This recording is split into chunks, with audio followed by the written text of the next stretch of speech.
కేసీఆర్ గారు తరతరాలకు తరగని ఆస్తిగా కట్టినటువంటి కాళేశ్వరం ప్రాజెక్టును మరి బద్నాం చేస్తూ మహాసముద్రం లాంటి కాళేశ్వరం ప్రాజెక్టులో మేడిగడ్డ అనేది ఒక చిన్న పార్ట్. ఆ చిన్న పార్టులో ఒక 3 పిల్లర్లు కుంగిపోతే 2.5 ఏండ్ల నుంచి అదే లొలి పెడుతున్నారు. కాళేశ్వరం మొత్తం కూలిపోయిందని మాట్లాడుతున్న సందర్భం. ఇక దానికి నిన్న పరాకాష్ఠకు చేరుకున్నది. అసెంబ్లీ వేదికగా అనేక మాటలు కేసీఆర్ గారిని అనడం. నేను కేసీఆర్ గారి కూతురుగా, కేసీఆర్ గారిని దగ్గర నుండి చూసినటువంటి వ్యక్తిగా చెప్తున్నాను. ఫస్ట్ టైము ప్రభుత్వంలోకి రాగానే, అధికారంలోకి రాగానే ఒక 6-7 నెలలు అయితే కేసీఆర్ గారు తన ఆఫీస్ రూమ్లో ఒక టేబుల్ మీద ఒక వాల్ అంతా కూడా పెద్ద టీవీ స్క్రీన్ ఉంటే 6-7 నెలలు కంప్లీట్గా రీసెర్చ్లోనే ఉన్నారు. ఎట్లా నీళ్లు తీసుకురావాలి తెలంగాణకు, ఏం చేయాలి మనం అనేటటువంటి రీసెర్చ్లు ఉన్నారు. అటువంటి వ్యక్తి మీద ఇట్లాంటి నిందలేయడం అన్నది నిజంగా దారుణం. కేసీఆర్ గారికి తిండి ధ్యాస ఉండదు, డబ్బు ధ్యాస ఉండదు. ఉండేది ఒకటే, కేవలం తెలంగాణ ధ్యాస. కేసీఆర్ గారి కూతురుగా, కేసీఆర్ గారిని దగ్గర నుండి చూసినటువంటి వ్యక్తిగా చెప్తున్నాను.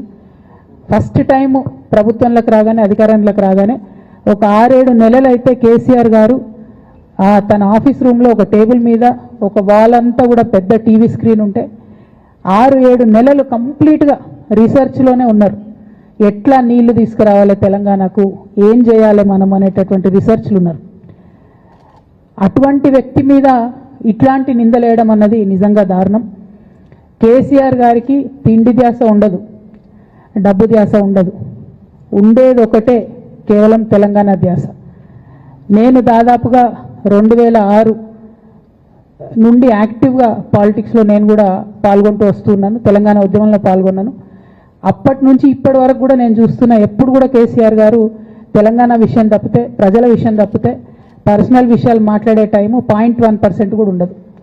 అటువంటి ఒక మహానేత మీద, అటువంటి ఒక మహానాయకుడి మీద ఇన్ని అబాండాలు వేస్తూ, దాన్ని రోజుకొక రీతిగా చెప్పుకుంటూ, మాట్లాడితే చాలు కేసీఆర్ అవినీతి చేసిండు, మాట్లాడితే చాలు కేసీఆర్ ఏదో 1,00,000 కోట్లు దోసుకున్నాడు, నిజాం కన్నా రిచ్ అవ్వాలనుకున్నాడట. డెఫినెట్గా నిజాం బాటలోనే నడుస్తాం. నిజాం కట్టిన ఉస్మాన్ సాగర్లోనే కదా ఇవాళటి కూడా హైదరాబాద్ ప్రజలు నీళ్ళు తాగుతున్నది. ఆ నిజాం ఆదర్శం, ఆ నిజాం స్ఫూర్తి అని కేసీఆర్ గారు చాలా సందర్భాలలో చెప్పిండ్రు. ఇవాళ కాళేశ్వరం కడితే నేను చెప్తున్న గ్యారంటీగా ఇంకా 200 సంవత్సరాల తర్వాత కూడా తెలంగాణ బిడ్డలు కేసీఆర్ గారిని తలుచుకుంటారు. అటువంటి గొప్ప ప్రాజెక్టు కాళేశ్వరం ప్రాజెక్టు.